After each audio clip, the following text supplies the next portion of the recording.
Good morning विद्यार्थी मित्रों। Chapter 4 मोटू chapter है।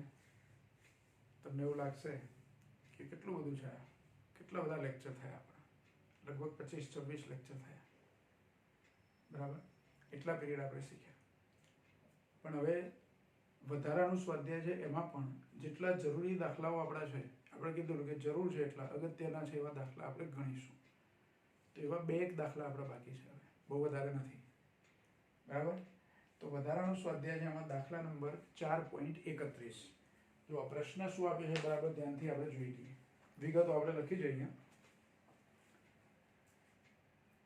પેજ નંબર 88 પર એક સાયકલ સવાર साइकल चलावनार व्यक्ति 27 किलोमीटर प्रति कलाकनी झड़पथी साइकल चलावी रह्यो छे। कदाच सीधा रस्ता पर जाय छे कोई जग्याए। जेवो ते रस्ता पर 80 मीटर त्रिज्याना वर्तुळाकार वळांक पर पहोंचे छे तेवो ते ब्रेक लगावी दरेक सेकंडे पोतानी झड़प 0.5 मीटर पर सेकंडना एक समान दरथी ओછી करे छे। अहींया जो मूल्य आपे छे 0.5, आम तो 0.50 लख्युं छे बुकमां, पण 0.50 એટલે 0.5 જ કહેવાય મૂલ્યની રીતે। તો 0.5 મીટર પર સેકન્ડના એક સમાન દરથી એની ઝડપ ઓછી કરે છે। વર્તુળાકાર પથ પર સાયકલ સવારના ચોખ્ખા પ્રવેગનું મૂલ્ય તથા દિશા શોધો। જો દર સેકન્ડે ઝડપમાં થતો ઘટાડો, દર સેકન્ડે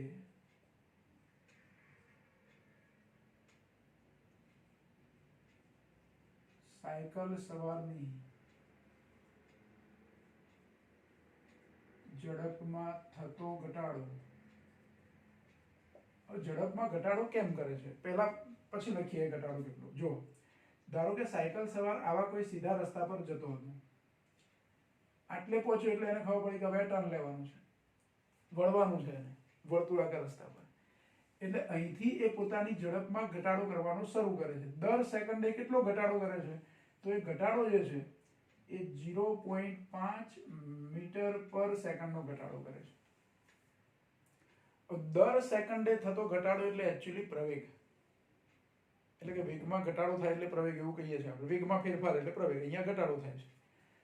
તો આ દિશામાં એટલે કે વર્તુળ ગતિના સ્પર્શકની દિશામાં પ્રવેગ છે એમાં ઘટાડો છે। સ્પર્શીય પ્રવેગ એટલે એને આપણે AT વડે દર્શાવીશું। A tangent, T for tangent. સ્પર્શીય, સ્પર્શક એના માટે ટેન્જન્ટ એવો શબ્દ છે। આપણે ટેન વિધેયમાં ટેન્જન્ટ કહીએ છીએ અને અહીંયા સ્પર્શક એ પણ ટેન્જન્ટ કહેવાય, બરાબર। તો અહીંયા ધારો કે P બિંદુએ પહોંચે છે વ્યક્તિ, આ P બિંદુ કહી દઉં, તો P બિંદુએ પહોંચે છે ત્યારે એના વેગમાં દર સેકન્ડે આટલો ઘટાડો ચાલુ કરે છે, પછી એ ઘટાડો ચાલુ રહેશે। દર સેકન્ડે આટલો ઘટાડો થતો જ જાય છે। પણ આ મોમેન્ટ પર એની ઝડપ કેટલી છે? 7.5 જ્યારે P બિંદુએ પહોંચે એટલે, પછી અલગ હશે। પણ P બિંદુ પાસે એની સાયકલની ઝડપ 7.5 છે અને એ ઝડપમાં જે ઘટાડો કરે છે એ 0.5 નો કરે છે દર સેકન્ડે। એટલે एक्चुअली આ ઝડપમાં થતો ઘટાડો દર સેકન્ડે ઘટાડો એટલે એને પ્રવેગ કહેવાય, જે સ્પર્શીય પ્રવેગ છે। માટે સ્પર્શીય પ્રવેગ જેને AT વડે દર્શાવવું, તો AT બરાબર 0.5 મીટર પર સેકન્ડ સ્ક્વેર। જો અહીંયા મેં એકમ બદલી કાઢ્યો, આગળ દર સેકન્ડે ઘટાડો એવું લખ્યું હતું એટલે મીટર પર સેકન્ડ લખ્યું, પણ પ્રવેગ શબ્દ વાપર્યો એટલે એકમ કયો કરી દીધો? મીટર પર સેકન્ડ સ્ક્વેર। અને બીજો પ્રવેગ વર્તુળ ગતિમાં પ્રવેગ કયો હોય? કેન્દ્રગામી પ્રવેગ એટલે AC। આ પ્રવેગ તો ખરો જ, એટલે કેન્દ્રગામી પ્રવેગ તો ખરો જ। જે પ્રવેગ આ ઝડપ અને આ ત્રિજ્યા પરથી મળે, v²/r પરથી મળે, એટલે બે પ્રવેગ થયા। જો આ ગતિને હું નિયમિત વર્તુળ ગતિ ના કહી શકું, ભલે વર્તુળાકાર માર્ગ પર એક ગતિ કરવાનો। નિયમિત વર્તુળ ગતિ ક્યારે કહેવાય? એની ઝડપમાં કોઈ ઘટાડો કે વધારો ના થાય ત્યારે, એટલે ઝડપ અચળ હોય ત્યારે। અહીંયા 7.5 મીટર પર સેકન્ડની ઝડપથી એ ગતિ કરે છે અને ઘટાડો કર્યા સિવાય જ એના એ જ સ્પીડમાં વર્તુળાકાર માર્ગે ગતિ કરે, એકના એક સ્પીડમાં, તો નિયમિત વર્તુળ ગતિ। અને એમાં માત્ર કેન્દ્રગામી પ્રવેગ જ હોય, સ્પર્શીય પ્રવેગ જેવું કશું હોય નહીં। પણ તમે વર્તુળાકાર માર્ગ પર ગતિ કરો છો અને ધીરે ધીરે તમે વેગ ઘટાડો છો અથવા વધારો છો, તો તમારી ગતિ છે નિયમિત વર્તુળ ગતિ ના કહેવાય। समझो कि एक सादू उदाहरण लीए आपणे, पेला એથ્લેટિકની અંદર વર્તુળાકાર મેદાન હોય 400 મીટર વર્તુળાકાર મેદાન, ધારો કે 400 મીટરનું, એની પર દોડનાર વ્યક્તિ, દોડવીર, એથ્લેટ જે દોડે છે એ શું કરશે? તો શરૂઆતમાં એનામાં ઉર્જા બરાબર છે એટલે પહેલો કેવું દોડશે? થોડું સ્પીડમાં, ધારો કે એ રીતે દોડે છે, સ્પીડમાં દોડે છે, પણ થાકી જશે એમ ધીરે ધીરે એની સ્પીડ શું થશે? ઓછી થશે. 2-3 રાઉન્ડ માર્યા પછી તો ધારો કે દોડવાનું ચાલુ રાખે છે, પણ પહેલા રાઉન્ડમાં એની જે સ્પીડ હતી અથવા સ્ટાર્ટિંગમાં એની જે સ્પીડ હતી એ ધીરે ધીરે શું થશે? ઓછી થશે, ભલે વર્તુળાકાર માર્ગ પર દોડે છે. મતલબ કે એની ગતિ જે નિયમિત વર્તુળ ગતિ નથી, એટલે એને કંઈક ચોખ્ખો પ્રવેગ હોય. કયા બે પ્રવેગનો પરિણામી પ્રવેગ? કેન્દ્રગામી પ્રવેગ અને સ્પર્શીય પ્રવેગ, એ બેનો કંઈક પરિણામી પ્રવેગ હોય. તો એ પરિણામી પ્રવેગ કેટલો છે એ શોધવાનું છે આપણે, અને એ પ્રવેગની દિશા કઈ છે તે શોધવાનું છે. જો કેન્દ્રગામી પ્રવેગ એકલો જ હોત તો કઈ દિશામાં હોય? કેન્દ્ર તરફ. સીધું જ આપણે કહી દીધું. નિયમિત વર્તુળ ગતિમાં એવું આપણે શીખેલા છે. નિયમિત વર્તુળ ગતિમાં આપણે એવું શીખ્યા છે કે કેન્દ્રગામી પ્રવેગ હંમેશા કેન્દ્ર તરફ હોય. દોડનાર વ્યક્તિ ગમે તે જગ્યાએ હોય, પણ કેન્દ્ર તરફ એનો પ્રવેગ હોય, એટલે એ પ્રવેગની દિશા સતત બદલાયા કરે. આ પ્રવેગની દિશા સતત બદલાયા કરે, પરિણામી પ્રવેગ. જો આ કેન્દ્રગામી પ્રવેગ અને આ સ્પર્શીય પ્રવેગ, એ બેનો પરિણામી પ્રવેગ ધારો કે એ જેટલો આ દિશામાં છે, અને એ પરિણામી પ્રવેગ છે ધારો કે સ્પર્શીય પ્રવેગ સાથે બીટા જેટલો ખૂણો બનાવે છે, અથવા થીટા ખૂણો, આપણે થીટા ખૂણો લઈએ અહીંયા. સ્પર્શીય પ્રવેગ સાથે કેટલો ખૂણો બનાવે છે? થીટા. આ લાઈન સાથે આ સદિશનો ખૂણો. તો થીટા પણ આપણે શોધવાનો, અને એનું મૂલ્ય પણ શોધવાનું. એસી અને એટી નો ઉપયોગ કરીને એનું મૂલ્ય શોધવાનું. બરાબર? તો જો સ્પર્શીય પ્રવેગ, એ તો પ્રશ્નમાં જ આપણને કહી દીધું છે કે દર સેકન્ડે 0.5 મીટર પર સેકન્ડનો ઘટાડો થાય છે, એટલે સ્પર્શીય પ્રવેગ 0.5 મીટર પર સેકન્ડ સ્ક્વેર. બરાબર? હવે સાયકલ સવારનો કેન્દ્રગામી પ્રવેગ. કેન્દ્રગામી પ્રવેગ એટલે એસી, અને એસી નું સૂત્ર આપણે શું લખીએ છીએ? v²/r, જ્યાં v એટલે આ ઝડપ જે લીધી છે તે 7.5. તો 7.5 નો વર્ગ ભાગ્યા r કેટલા? 80 મીટર. એટલે એસી મળી જાય આપણને. તો એનું સાદુરૂપ આપીએ, 7.5 નો વર્ગ કરીને ભાગ્યા 80 કરી દેવાનું. 7.5 ગુણ્યા 7.5 અને ભાગ્યા 80, એટલે 0.703, એટલે આશરે 0.7 લખી દઈએ, કારણ કે પછી 0 આવે છે. આમ તો 0.703 આવું મળે છે આપણને, એટલે આશરે અને 0.7 લખી દો, મીટર પર સેકન્ડ સ્ક્વેર. કયો પ્રવેગ મળ્યો? એસી. સ્પર્શીય કેન્દ્રગામી પ્રવેગ મળ્યો આપણને. આ કેન્દ્રગામી પ્રવેગ થયો, અને સ્પર્શીય પ્રવેગ તો આ આપ્યો છે આપણને, આ પ્રશ્નમાં જ આપ્યો છે, પણ આપણે સમજવાનું છે.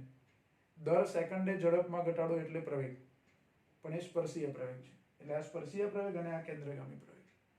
તો આ બે પ્રવેગ કેવા છે? પરસ્પર લંબ. તો પાયથાગોરસનો ઉપયોગ કરી અને આ જવાબ આપણે શોધી શકીએ. બરાબર?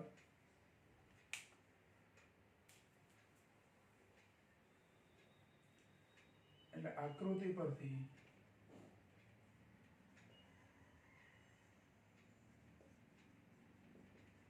પરિણામી પ્રવેગ એ બરાબર અંડરરૂટ, શું લખી શકું? તો AC square plus AT square, એટલે અંડરરૂટ. AC કેટલા છે? 0.7, તો 0.7 નો વર્ગ વત્તા 0.5 નો વર્ગ. 0.7 નો વર્ગ એટલે 0.49 વત્તા 0.25, આ બેનો સરવાળો કરીને વર્ગમૂળ લઈ લેવાનું.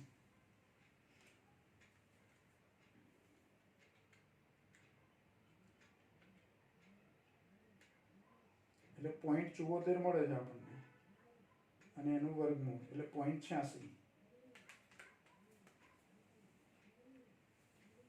એટલે આ સરવાળો મળ્યો આપણને વર્ગમૂળમાં 0.74, અને એનું વર્ગમૂળ લીધું એટલે આપણને જવાબ મળે છે 0.86 મીટર પર સેકન્ડ સ્ક્વેર. આટલો પ્રવેગ આપણને મળે.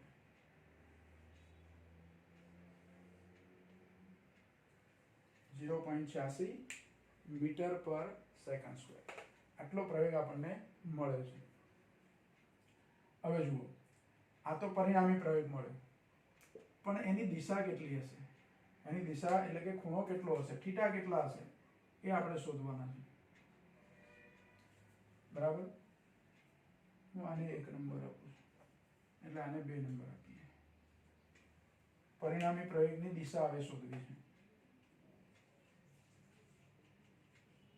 પરિણામી પ્રવેગની દિશા તો આકૃતિ પરથી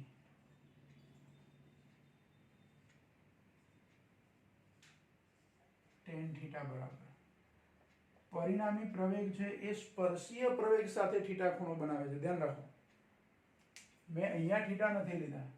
બરાબર? હવે જો બીજી વસ્તુ, આ સદિશને થોડોક નાનો બતાવીએ.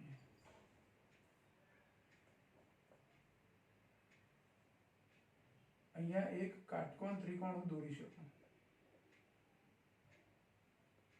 જો આ બાજુ આના જેટલી જ થાય, અથવા આના જેટલી આ બાજુ થાય. બરાબર? હવે આ P બિંદુ કીધું છે, આને Q બિંદુ કહીએ, આને R કહી દઉં. તો કાટકોણ ત્રિકોણ PQR માં tan થીટા એટલે સામેની બાજુ ભાગ્યા પાસેની બાજુ. સામેની બાજુ એટલે QR અને પાસેની બાજુ એટલે PQ. એટલે tan થીટા બરાબર આકૃતિ પરથી કયો ત્રિકોણ લીધો આપણે? કાટકોણ ત્રિકોણ PQR માં. બરાબર? એટલે આપણને ખબર પડે કે કઈ રીતે લીધું એ. તો ત્રિકોણ PQR માં tan થીટા બરાબર સામેની બાજુ એટલે QR ભાગ્યા પાસેની બાજુ એટલે PQ. હવે QR એટલે શું? તો આ મૂલ્ય જે આના બરાબર છે, AC જેટલું, એટલે કેન્દ્રગામી પ્રવેગ ભાગ્યા આ મૂલ્ય છે એ સ્પર્શીય પ્રવેગ છે AT. કયો પ્રવેગ છે? AT. અને આ AC છે, તો અહીંયા આવશે AT. હવે AC આપણે શોધ્યા છે 0.7 ભાગ્યા AT છે 0.5. પોઈન્ટ કાઢ નાખો તો 7 ભાગ્યા 5 અથવા 14 ભાગ્યા 10. નીચે 2 વડે ગુણો તો ઉપર 2 વડે ગુણવા પડે, એટલે 5 દુ 10 7 દુ 14 એટલે 1.4 મળે. કોના બરાબર? tan થીટા બરાબર 1.4. પાછળ કશું નથી એટલે બીજા 0 લખી શકું. તો નેચરલ ટેન્જેન્ટ નો ઉપયોગ કરી અને થીટા શોધી કાઢવાના. એટલે થીટા બરાબર નેચરલ ટેન્જેન્ટ પરથી અહીંયા હું લખું પહેલા આવું tan ઇન્વર્સ 1.4000. થીટા આપણને મળી જશે. નેચરલ tan માં જોવાનું.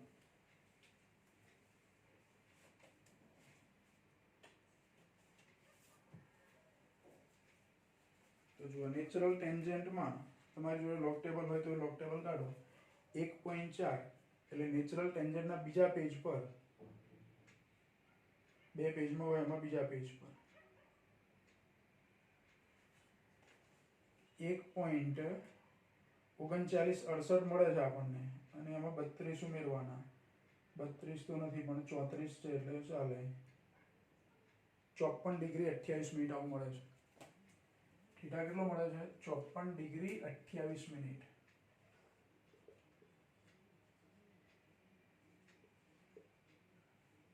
આટલો ખૂણો આપણને મળ્યો.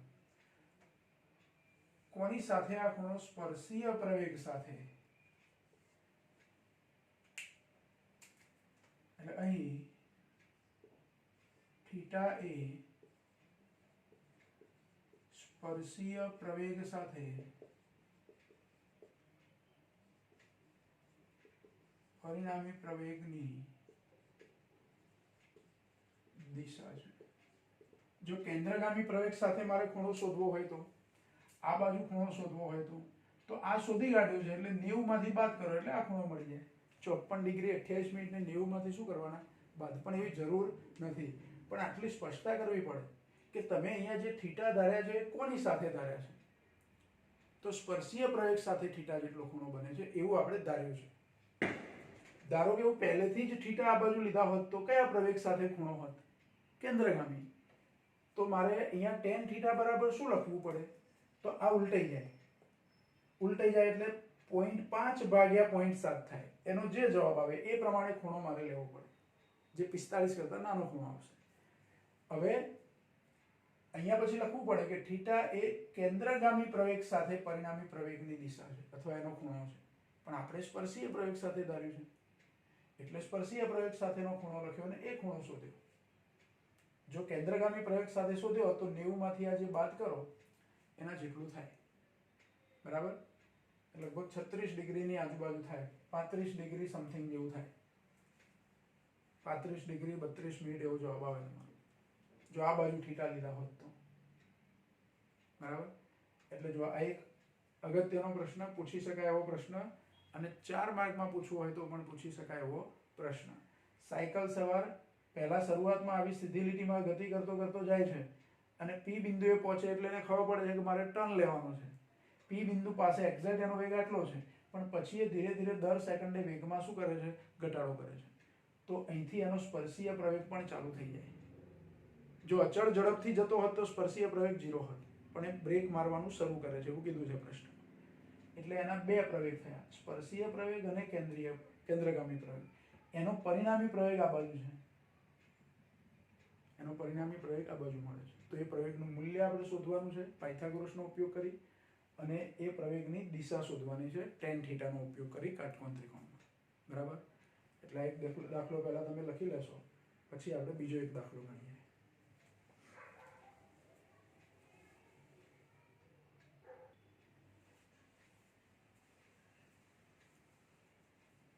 જો વધારાનું જે સ્વાધ્યાય છે એમાં છેલ્લો દાખલો આપણો 4.32. બરાબર? પહેલા એ પ્રશ્ન જોઈ લઈએ. જો પ્રશ્ન આપણને શું કીધો છે? બે પ્રશ્નો પૂછ્યા છે એમાં. પહેલો પ્રશ્ન છે, દર્શાવો કે કોઈ પ્રક્ષિપ્ત પદાર્થ x અક્ષ તથા તેના વેગના સદિશ વચ્ચે બનતો ખૂણો સમયના પદમાં નીચે પ્રમાણે દર્શાવી શકાય. સમયના પદમાં એટલે t સમયે. t સમયે કોઈ પદાર્થ માટે ખૂણો વેગનો સમક્ષિતિજ એટલે વેગની અક્ષ જે છે તે, અથવા x અક્ષ અને વેગ, કોઈ સમયનો વેગ, એની વચ્ચેનો ખૂણો એ θ બરાબર, t સમયે θ બરાબર tan inverse v0y minus gt upon v0x જેટલો હોય છે. અને બીજો પ્રશ્ન છે, ઉગમ બિંદુ આગળથી પ્રક્ષિપ્ત કરેલા પદાર્થનો પ્રક્ષિપ્ત કોણ θ0 એટલે આ ખૂણો θ0 એ tan inverse 4h maximum upon r વડે અપાય છે તેમ સાબિત કરો. બે વસ્તુ આપણે તૈયાર કરવાની છે, બે વસ્તુ સાબિત કરવાની. જો ફરી સમજો, આપણે પ્રક્ષિપ્ત ગતિ જે સમજ્યા છે, આખો પ્રશ્ન આપણે શીખેલા જ છે. ધારો કે ઉગમ બિંદુ પરથી કોઈ પદાર્થને આપણે પ્રક્ષિપ્ત કર્યો, ઉગમ બિંદુ પરથી, તો એ પદાર્થ આ રીતે ગતિ કરતો કરતો અમુક જગ્યાએ જઈને પડશે અહીંયા જમીન પર. બરાબર? તો પ્રારંભિક વેગ એનો, જે બિંદુએથી એને આપણે પ્રક્ષિપ્ત કરીએ છીએ, ફેંકીએ છીએ, ત્યાંથી પ્રારંભિક વેગ એ આ v0 છે. અને v0 ના બે ઘટકો મળે. આ બાજુ મને v0 નો x ઘટક મળે, જેને v0x કહેવાય. આ બાજુ v0 નો y ઘટક મળે, પ્રારંભિક વેગનો y ઘટક. t બરાબર 0 સમયે અને t બરાબર 0 સમયે પ્રક્ષિપ્ત કોણ, પ્રારંભિક ખૂણો, આ v0 સદિશ છે એ x અક્ષ સાથે જે ખૂણો બનાવે એ θ0 છે. પણ એ પદાર્થ જેમ જેમ આમ ઉપર જશે એમ એનો વેગ, t સમયનો વેગ એટલે v, હવે વેગ બદલાશે. તો એ વેગ છે એ જુદા જુદા સમયે જુદો જુદો ખૂણો બનાવશે. દરેક જગ્યાએ એનો ખૂણો જુદો જુદો હશે. ધારો કે t સમયે અહીંયા પહોંચે છે, અહીંયા ધારો કે p બિંદુ પાસે પહોંચે છે, તો p બિંદુએ એનો વેગ x અક્ષ સાથે આ વેગ કેટલો ખૂણો બનાવે છે તે લેવાનું છે. આ v એટલે પરિણામી વેગ. અહીંયા આ બાજુ તીરની નિશાની આપણે જે બતાવી છે vx લખ્યું, એટલે t સમયે વેગનો x ઘટક, t સમયે વેગનો x ઘટક. જો આ v0x એ 0 સમયે વેગનો, પ્રારંભિક વેગનો x ઘટક છે, જ્યારે આ t સમયના વેગનો x ઘટક છે. એ જ રીતે t સમયના વેગનો y ઘટક છે. તો આમાં v0x, vx, v0y અને vy. v0x અને v0y 0 સમયના વેગના ઘટકો છે અને vx અને vy એ t સમયે વેગના ઘટકો છે, બરાબર. એને આધારે મારે એક થીટાનું સૂત્ર તૈયાર કરવાનું છે અને એક થીટા 0 નું સૂત્ર તૈયાર કરવાનું છે. આ બે પ્રશ્નો છે આપણા, બરાબર. તો જો પહેલા તો આપણે t બરાબર 0 સમયે પ્રારંભિક વેગનો x ઘટક v0x બરાબર શું થાય? v0 cos θ 0. આ આપણે લખેલા છે આગળ પ્રક્ષિપ્ત ગતિ શીખ્યા ત્યારે. તથા પ્રારંભિક વેગનો y ઘટક v0y બરાબર v0 sin θ 0. આ પહેલું પરિણામ છે એને હું નંબર 1 આપી દઉં, આને નંબર 2 આપી દઉં. કયા સમયના ઘટકો મળે આપણને? 0 સમયના. એવા t સમયના ઘટકો તો હશે જ ને આ વેગના. તો vx અને vy શું હશે એ પણ આપણે લખી દઈએ. કયા સમયના? t સમયના. t બરાબર t સમયે વેગનો x ઘટક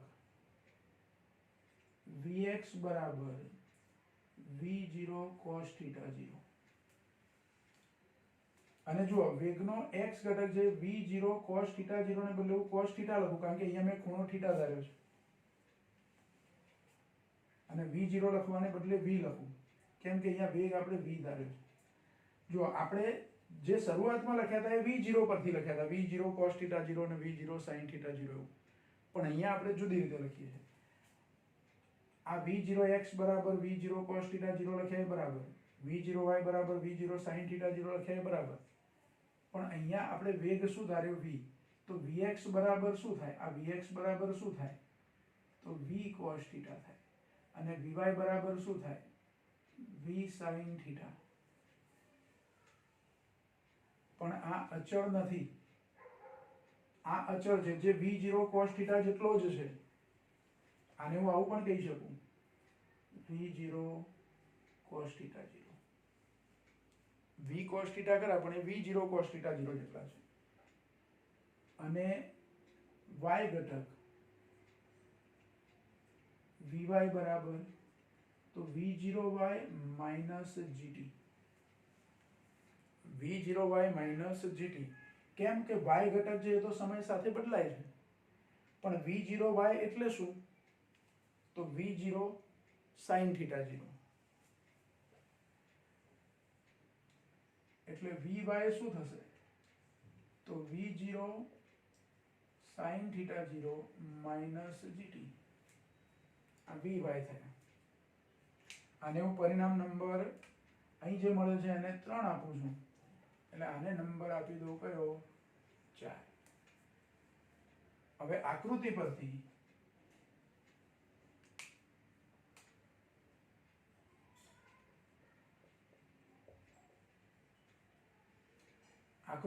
આપણને અહીંયા શું મળે છે? તો આ આકૃતિ પરથી હું tan θ લઉં તો આકૃતિ પરથી tan θ બરાબર, જો અહીંયા vx બરાબર v0 cos θ 0 જ લઈશું કારણ કે આ બે તો સરખા જ હોય.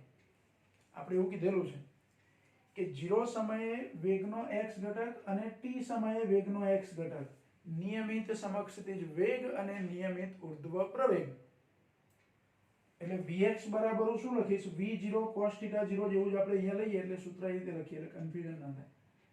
vx બરાબર v0 cos θ 0 બરાબર. આને પરિણામ નંબર આપણે 3 કહેવાનું છે. પણ હવે આકૃતિ પરથી tan θ એટલે આ આકૃતિ જુઓ, આ જે vy છે એના જેવો જ ઘટક અહીંયા હું લઈ શકું એને સમાંતર, એટલે આ કાટકોણ ત્રિકોણ થાય. tan θ એટલે સામેની બાજુ એટલે આ vy અને પાસેની બાજુ એટલે vx. એટલે tan θ બરાબર શું મળે? સામેની બાજુ એટલે vy upon vx. પણ vy એટલે શું? તો v0 sin θ 0 minus gt. અથવા તો આને હું v0y લઈ શકું. બુકમાં આપણને જે સાબિત કરવાનું છે એમાં v0y જ રાખ્યા છે. આને શું રાખ્યા છે? v0y. એટલે આ સૂત્ર લખ્યું છે. એટલે અહીંયા v0y minus gt upon vx એટલે v0 cos θ 0 અને આ v0x એ પણ v0 cos θ 0. એટલે અહીંયા હું v0x લખી શકું. સૂત્ર આ ટાઈપનું માંગ્યું છે. તો θ બરાબર શું થાય? તો tan inverse v0y minus gt upon v0x. કારણ કે અહીંયા આ જે vx છે આના બરાબર હું શું લખી શકું? v0x લખી શકું. કેમ? કે આ સમીકરણ 3 જુઓ અને સમીકરણ 1 જુઓ. અહીંયા v0 cos θ 0, અહીંયા v0 cos θ 0. મતલબ કે v0x અને vx કેવા થયા? સરખા. પ્રક્ષિપ્ત ગતિમાં vx અને v0x તો સરખા જ હોય. તો આ vx ની જગ્યાએ હું શું લખી શકું? v0x. અને બીજું vy બરાબર શું લખી શકું? આમ તો આ લખી શકો તમે v0 sin θ 0 માઇનસ gt. પણ બુકમાં આપણને આ લખવાનું કીધું છે. એટલે vy બરાબર v0y માઇનસ gt. આ સૂત્રો આપણે લખેલા છે અગાઉ. બરાબર? એટલે આની આપણે જરૂર જ નથી આ સૂત્રની. એટલે નંબર 4 કોને આપી દઈએ? આને નંબર આપી દઈએ. એટલે એ પણ કન્ફ્યુઝન ના થાય આપણે. બરાબર? અને આકૃતિ પરથી એટલે અહીંયા t સમયે t બરાબર t સમયની સ્થિતિ લખી. તો tan θ બરાબર વેગનો y ઘટક ખૂણાની સામેની બાજુ ભાગ્યા ખૂણાની પાસેની બાજુ એટલે vx. v0y એટલે અહીંથી કિંમત મૂકી દીધી અને vx એટલે v0x આ બે સરખા છે એટલે મૂકી દીધી. એટલે આપણને જે સૂત્ર મેળવવાનું કીધું હતું એ સૂત્ર મળી ગયું. આ ખૂણો એ કયા સમયનો ખૂણો છે? t સમયનો. એટલે બુકની અંદર આપણને θ લખવાને બદલે શું લખીને આપ્યું છે? θt. θt મતલબ કે t સમયે ખૂણો. એટલે આ એક જવાબ આપણને મળી ગયો. આને નંબર આપી દઈએ 5. જો આ પહેલી ગણતરી આપણી પૂરી થઈ. પહેલા પ્રશ્નનો જવાબ. હવે બીજો પ્રશ્ન. બીજા પ્રશ્નમાં h મેક્સિમમ મહત્તમ ઊંચાઈ અને અવધિ r આ બે વચ્ચેનો સંબંધ મેળવવાનો છે. તો એ બેના સૂત્રો આપણે લખવા પડે. તો પ્રક્ષિપ્ત ગતિ માટે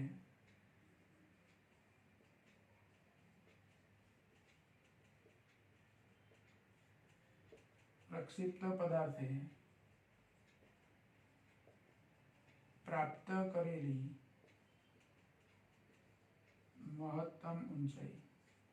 જો આ સૂત્ર પણ આપણે મેળવેલા છે. મહત્તમ ઊંચાઈનું h મેક્સિમમ નું સૂત્ર મેળવેલું છે. v0 square sin square θ 0 upon 2g આવું સૂત્ર છે આપણી જોડે. h મેક્સિમમ બરાબર v0 square sin square θ 0 upon 2g આ એક સૂત્ર છે આપણી જોડે. આને નંબર આપી દઉં 6. પછી બીજું પ્રક્ષિપ્ત પદાર્થની અવધિ. અવધિનું સૂત્ર પણ આપણી જોડે છે તો એ પણ લખીએ. પ્રક્ષિપ્ત પદાર્થની અવધિ. અવધિનું સૂત્ર કયું છે? r. r બરાબર v0 square sin 2θ 0 upon g આવું સૂત્ર છે. sin સ્ક્વેર θ નથી, sin 2θ છે. એટલે કે 2θ 0. હવે sin 2θ નું નિત્યસમ છે 2 sin θ cos θ. એટલે કે 2 sin θ 0 cos θ 0 એવું અહીંયા લખી દઉં r ના સૂત્રમાં. બરાબર? એટલે અવધિનું સૂત્ર આપણે સહેજ જુદી રીતે લખીએ કે અવધિ r બરાબર v0 square into 2 sin θ 0 cos θ 0 upon g. r નું સૂત્ર આવું બને. આ પરિણામ નંબર આપણે આને આપી દઈએ 7.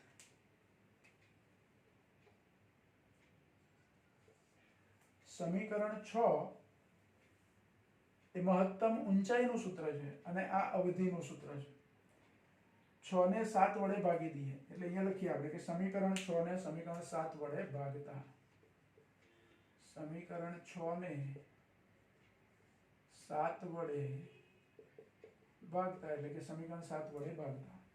તો h મેક્સિમમ અપોન r, ડાબી બાજુ આવું ગુણોત્તર આવશે, જમણી બાજુમાં આના ભાગાકારમાં આ સૂત્ર લખવાનું. એટલે જો પહેલા આખું સૂત્ર લખી દઉં છું, v0 square sin square theta 0 upon 2g. હવે r ભાગાકારમાં છે તો આ સૂત્ર હું ભાગાકારમાં લખું તો ઉલટાઈ જાય. r ભાગાકારમાં છે એટલે r અહીંયા છે એને અહીંયા છેદમાં લખવાના છે, એટલે r નો છેદ છે એ ક્યાં જતો રહે? અંશમાં જતો રહે. એટલે g upon v0 square into 2 sin theta 0 cos theta 0. ઉલટું લખ્યું r ની કિંમત, કારણ કે r છેદમાં હતા. હવે જુઓ v0 સ્ક્વેર જતા રહેશે, આ g જતા રહેશે, બરાબર. પછી આ 2 into 2 કેટલા થઈ જશે? 4 થઈ જશે, એટલે નીચે 4 આવશે. બીજું આ sin સ્ક્વેર થીટા છે ને અહીંયા ખાલી sin થીટા છે, તો એક sin પણ જતા રહેશે, એટલે ઉપર ખાલી sin રહેશે. એટલે અંશમાં શું વધશે? તો sin થીટા 0 વધશે. g તો ઉડી ગયા, આ 2 ગુણ્યા 2 એટલે કેટલા થયા? 4. પછી v0 સ્ક્વેર ઉડી ગયા, sin થીટા ઉડી ગયા, શું વધ્યું? cos theta 0.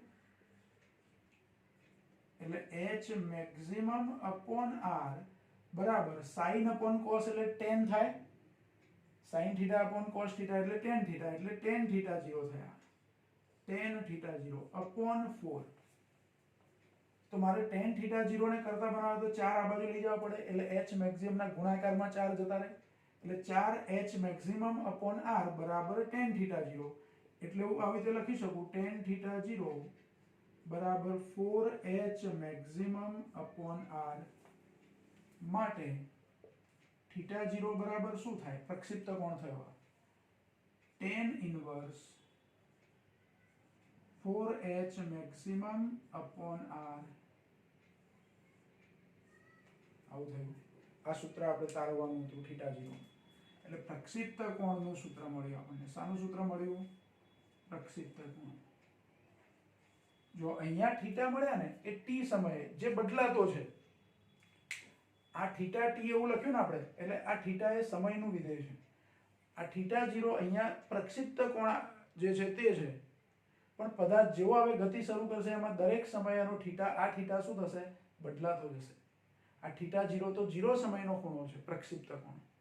પણ પદાર્થ જેમ ગતિ કરશે તેમ તેમ આગળ જતા થીટા 0 શું થશે? બદલાશે. એક્ઝેક્ટ મહત્તમ ઊંચાઈએ આ થીટા 0 નું મૂલ્ય 0 થઈ જશે. એટલે એકલો સ્પર્શીય વેગ હોય, એટલે કે સમક્ષિતિજ વેગ હોય, એ વખતે વેગનો y ઘટક અહીંયા મહત્તમ ઊંચાઈ પર શું થઈ જાય? 0 થઈ જાય, બરાબર.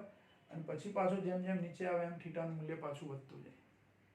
તો એક થીટા t નું સૂત્ર તૈયાર કરવાનું છે, જે આવું આપણે તૈયાર કરવાનું કીધું છે, અને થીટા 0 નું સૂત્ર આ તૈયાર કરવાનું કીધું છે. તો બે સૂત્રો આપણને મળી ગયા, બરાબર. આ પણ 4 માર્કની અંદર પૂછી શકાય એવો પ્રશ્ન, અરે 5 માર્કની અંદર પણ પૂછાય, કારણ કે બે અલગ અલગ સૂત્રો તારવવાના છે. આપણે 4 માર્કના પ્રશ્નો નથી, એટલે 3 અથવા 5 એવું યાદ રાખવું. તો આ ચેપ્ટરના જેટલા દાખલા આપણા ગણવા જેવા હતા એ બધા જ દાખલા આપણે ગણી લીધા, બરાબર. એટલે હવે નેક્સ્ટ ટાઈમ આપણે નવું ચેપ્ટર સ્ટાર્ટ કરીશું. એટલે આજે આપણે ચોથું ચેપ્ટર પૂરું થયેલું જાહેર કરીએ છીએ, બરાબર. ગણતરી કરવાના એક પણ દાખલા આપણે બાકી રાખ્યા નથી. હા, એટલું ખરું કે અમુક પ્રશ્નો એવા છે કે જેમાં ખાલી ચર્ચા કરવાની છે, હા કે નામાં જવાબ આપવાનું છે, કે કોઈ કારણ જે થિયરી આપણે શીખ્યા છે એના આધારે પ્રશ્નો આ જવાબ. તો એવા રેગ્યુલર સ્વાધ્યાયના તો આપણે ચર્ચા કરી છે, પણ વધારાના સ્વાધ્યાયમાં એવા 2-3 પ્રશ્નો છે કે જેના જવાબ તમારે લખવાના છે કોઈ ગણતરી કર્યા વગર. તો એ થિયરીના આધારે લખી શકો છો. એટલે એટલું તમને આપણે હોમવર્કમાં આપીએ છીએ. બાકી બધા દાખલા આપણે ગણતરીવાળા પૂરા થાય છે. અને આજે આ ચેપ્ટર પૂરું કરીએ છીએ. હવે પછી 5મું ચેપ્ટર આપણે શરૂ કરીશું.